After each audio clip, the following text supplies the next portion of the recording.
একটু একটু করে সুপার 8-এর পথে হাঁটছে টি-20 বিশ্বকাপ। এক এক করে নিশ্চিত হয়ে যাচ্ছে কারা খেলবে সেই সেরা 8-এর লড়াইয়ে। স্পষ্ট হচ্ছে কেমন হতে চলেছে আসরের বাকি অংশটা। তবে এই মুহূর্তে সবচেয়ে বেশি আলোচনা চলছে জায়ান্টদের মধ্যে কারা আসলে এই মুহূর্তে বাদ পড়তে চলেছে। ইংল্যান্ড কি শেষ পর্যন্ত সুযোগ করে নিতে পারবে সুপার 8-এ খেলার? তার চেয়ে বড় প্রশ্ন, সেই জায়গায় আসলে কিভাবে তারা সেই বিষয়টি নিশ্চিত করছে সেই প্রসঙ্গ। এই সব কিছু নিয়ে আগের খেলার থাকছে অ্যানালাইসিস এবং পরবর্তী খেলার বিশ্লেষণ নিয়েই আমাদের এই বিশেষ আয়োজন। টি-20 বিশ্বকাপে নেদারল্যান্ডসের বিপক্ষে জয়ে অনেকটাই নিশ্চিত হয়েছে বাংলাদেশের সুপার 8 মিশন। 17 জুন নেপালের বিপক্ষে জিতলেই নেক্সট রাউন্ডে পৌঁছে যাবে টাইগাররা। তবে সুপার 8-এ শান্তদের জন্য অপেক্ষা করছে টুর্নামেন্টের সবচেয়ে হেভিওয়েট প্রতিপক্ষরা। বিশ্বকাপ শুরুর আগেই সম্ভাব্য দলগুলোর সুপার 8-এর পজিশন ফিক্সড করে দেয় আইসিসি। সেক্ষেত্রে ডি গ্রুপ থেকে সুপার 8-এ উঠলে বাংলাদেশ হবে ডি2, সেটা আগে থেকেই জানা। টি-20 বিশ্বকাপে সুপার 8-এর দ্বার প্রান্তে এখন বাংলাদেশ। নেপাল বাধা টপকালেই কোনো সমীকরণ ছাড়াই পরের রাউন্ডে যাচ্ছে শান্তরা।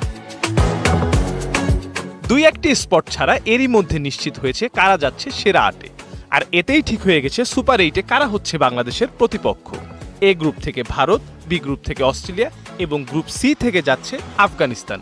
তাই বোঝাই যাচ্ছে শান্তদের জন্য সুপার 8 হতে যাচ্ছে অগ্নি পরীক্ষা। ভারতের সাথে গত টি-20 বিশ্বকাপে আশা জাগিয়েও 5 রানে ম্যাচ হারে টাইগাররা। অস্ট্রেলিয়ার সাথে বাংলাদেশের সর্বশেষ মুখোমুখি হয় 2021 সালের টি-20 বিশ্বকাপে। সেবার অজিদের কাছে কোনো পাত্তাই পায়নি রিয়াদ মুশফিকরা। আর 2023-এ আফগানিস্তানের বিপক্ষে 2-0 ব্যবধানে টি-20 সিরিজ জেতে লাল সবুজের প্রতিনিধিরা। তবে বিশ্বকাপে আফগানদের যে পারফরমেন্স, সেক্ষেত্রে সহজ হবে না শান্তদের সুপার 8 মিশন। কারো সমালোচনার জবাব দিতে নয়, দলের প্রয়োজনেই ভালো খেলার চেষ্টা করেন সাকিব আল হাসান। আর এই দেশসেরা অলরাউন্ডার জানিয়েছেন টাইগার বোলিং ইউনিটের একান্ত চেষ্টাই নেদারল্যান্ডসের বিপক্ষে জয়কে সহজ করে দিয়েছে। নেদারল্যান্ডসের বিপক্ষে এই জয় অনেকখানি স্বস্তি দিয়েছে বাংলাদেশকে। হয়তো তার চেয়ে বড় স্বস্তি পেয়েছেন দেশের অলরাউন্ডার সাকিব আল হাসান। সাকিবের চোখে মুখেও সেই তৃপ্তির ছাপ। অফ ফর্মের কারণে দর্শকের সমালোচনায় জর্জরিত হয়েছেন সাকিব। তবে সবচেয়ে দৃষ্টিকটু লেগেছে সাবেক ভারতীয় ক্রিকেটার বীরেন্দর সেহওয়াগের মন্তব্য। এসবের কারণেই কি সাকিব ভালো খেলতে আরো বেশি মরিয়া ছিলেন? একটা প্লেয়ার কখনো কোনো প্রশ্নের উত্তর দিতে আসে না। প্লেয়ারের কাজ হচ্ছে সে যদি ব্যাটসম্যান হয় ব্যাটিং করা, দলের জন্য কন্ট্রিবিউট করা। সে যদি বলার হয় তার কাজ হচ্ছে ভালো বোলিং করা। উইকেটটা লাখের ব্যাপার থাকে। নগদের কাছে সব গ্রাহকই প্রিয়, তাই তো সারা দেশে ক্যাশ আউট চার্জ সবচেয়ে কম। তাই সে যদি ফিল্ডার হয়, যখন সে ফিল্ডিং করে তার কাজ হচ্ছে প্রতিটা রান সেভ করা, যতগুলো ক্যাচ তার কাছে যায় ততগুলো ধরা। এখানে আসলে উত্তর দেওয়ার কিছু নাই কাউকে। সাকিব নিজে ব্যাটিংয়ে ভালো করলেও জয়ের কৃতিত্ব দিতে চান বোলিং ইউনিটকে। মুস্তাফিজ, রিশাদ, তাসকিনদের বোঝাপড়ারই ফসল এই পারফরমেন্স বলছেন দেশসেরা ক্রিকেটার। সবাই যার যার জায়গায় কাজটা করছে দেখে আসলে সবার কন্ট্রিবিউশনটাই চোখে পড়ছে। মুস্তাফিজ যেভাবে বল করছে, তাসকিন নতুন বলে, সাকিব নতুন বলে যেভাবে বোলিং করছে, তো স্বাভাবিকভাবে এই কন্ট্রিবিউশনগুলোও দরকার হয় আরেকটা বলারকে খুব ভালো বল করার জন্য। গ্রুপ পর্বে বাংলাদেশের শেষ ম্যাচটা হবে ঈদুল আজহার দিনে। নেপালের বিপক্ষে ওই ম্যাচ জিতে দেশবাসীর ঈদের আনন্দ বাড়িয়ে দিতে চান সাকিব। বাংলাদেশে সবাই সেলিব্রেট করে, সেটা অন্য ধর্মের মানুষরা আসলে ঈদের দিন সেলিব্রেট করে। তো আশা করব যে এরকম ঈদের একটা দিনে আমরা তাদের মুখে আরও বেশি হাসি ফোটাতে পারবো। একেবারে বড় ধরনের কোনো অঘটন না ঘটলে বাংলাদেশের পরের রাউন্ডে যাওয়ার সম্ভাবনা কেউ ঠেলে দিতে পারছে না। এখন তাই পরিকল্পনা সুপার 8 নিয়েই। টি-20 বিশ্বকাপের পারফরমেন্স দেখেই কঠোর হতে যাচ্ছে বিসিবি। দলে থাকা কারোর জন্য হতে পারে শেষ সুযোগ, আবার কারোর জন্য শেষ বিশ্বকাপ, এটা মনে করেন বোর্ড সভাপতি নাজমুল হাসান পাপন। টি-20-র ভবিষ্যৎ ভাবনায় বিশ্বকাপের পর নতুন পরিকল্পনায় এগোবে ম্যানেজমেন্ট। সাকিব 3 ফরম্যাটে খেলছেন এখনো, কিন্তু রাজনীতি বাণিজ্যিক ব্যস্ততা তাকে ঘিরে রেখেছে।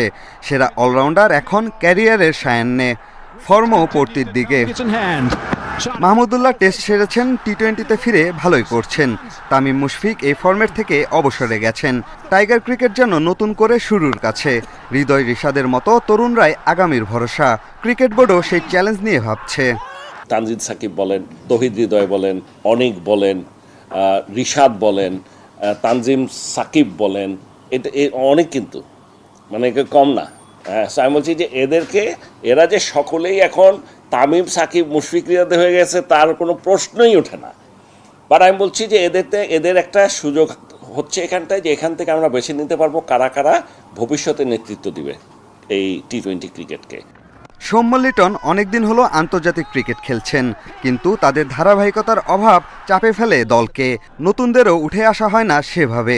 বিসিবি হার্ডলাইনে যেতে পারছে না বিকল্পের অভাবে। সবই যদি নতুন নিয়ে এসে একটা বিশ্বকাপে নামানো হয় তাহলে আরও বেশি রিস্কি হয়ে যায়। আমাদের পাইপলাইন আরও 5জন রেডি আছে, 5-6 জন, এমন না যে নাই। সো আমরা দেখছি যে কেউ আছে কিনা যারা নাকি কন্টিনিউ করতে পারবে। কেউ আছে তারা হয়তো কন্টিনিউ করতেও পারে, নাও করতে পারে। তখন কি করব? এই যে ফিল ইন দ্য গ্যাপস, তখন আমরা কে কোন জায়গায় খেলবে না খেলবে আমরা সেই পরিকল্পনা নিয়ে আগাচ্ছি।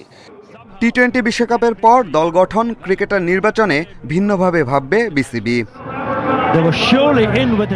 বিশ্বকাপ সবাই আমরা দেখছি এবং বিশ্বকাপের যে এক্সাইটমেন্ট সেটা আসলে যত বিশ্বকাপ দিন যাচ্ছে মাঠে গড়াচ্ছে, বাংলাদেশ যত ভালো করছে, জিতছে এবং টপ 8-এ যাবার পথে জাস্ট এক পা দিয়ে রেখেছে, আমাদের এক্সাইটমেন্ট তত বেড়েছে। বিশ্বকাপের খেলা দেখার জন্য দারুণ প্ল্যাটফর্ম ট্রফি।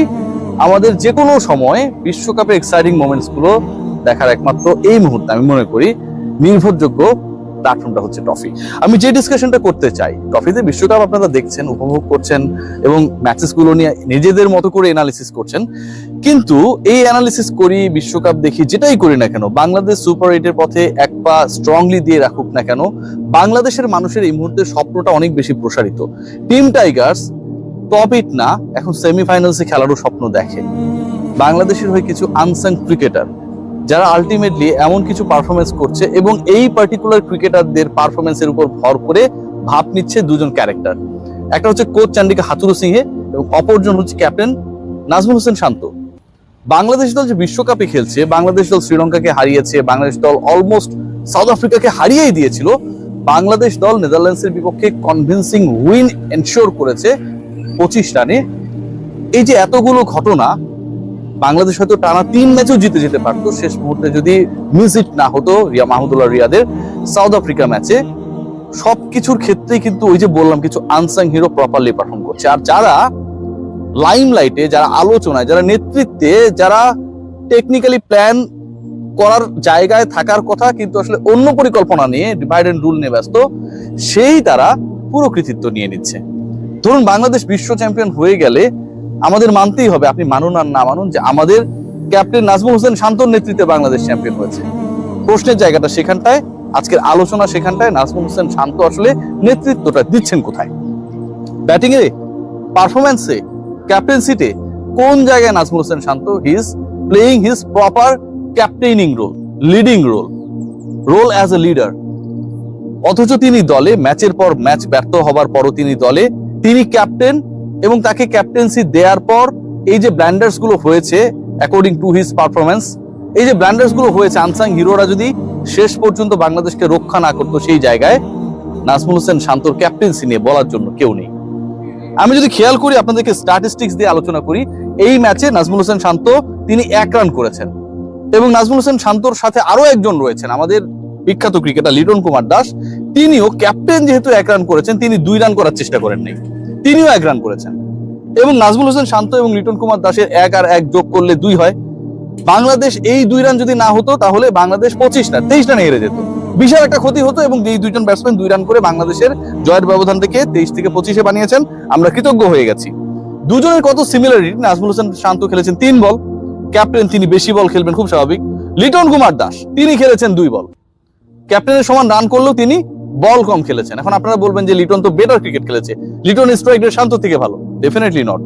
ক্যাপ্টেনের প্রতি রেসপেক্ট রেখে অ্যাজ ইফ লিটন কুমার দাস 1টা বল কম খেলেছে, শান্ত যেহেতু 3 বল স্টে করতে পেরেছে, লিটনের কোনোভাবে উচিত হয়নি 3 বা ততোধিক বল স্টে করা। এবং দুজন ব্যাটারি আউট হয়েছে, মানে এগুলো না আসলে মানে এই সিমিলারিটি গুলো খুঁজতে গেলে যখন আলোচনা করার আগে একটু পড়াশোনা করার চেষ্টা করি, মাথা গরম হয়ে যায়।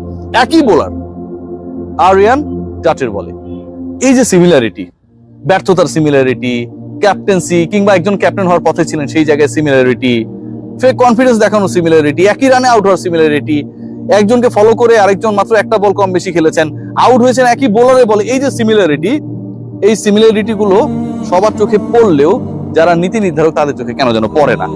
কোন অবস্থায় রয়েছেন শান্ত, আমরা জাস্ট আপনাকে খেয়াল করা মানে দেখানোর চেষ্টা করব। তিনি সবশেষ যে ম্যাচেস গুলো খেলেছেন, এই ম্যাচে তো তিনি হচ্ছে 1 রান করেছেন, তার আগের ম্যাচে এবং তার আগের ম্যাচে মানে আমি সব রানস গুলো যদি তার বলি, সবশেষ তার রানগুলো হচ্ছে 1, 14, 7, 36, 3। স্ট্রাইক রেট, নাজমুল হোসেন শান্তর স্ট্রাইক রেটটা একটু আলোচনায় আনা দরকার, কারণ T20 বিশ্বকাপ চলছে। 27, 105, 53, 60 এবং 33। 27, 105, 33, 53 এবং 60 একজন ক্যাপ্টেনের, একজন টপ অর্ডার ব্যাটারের স্ট্রাইক রেটের অবস্থা।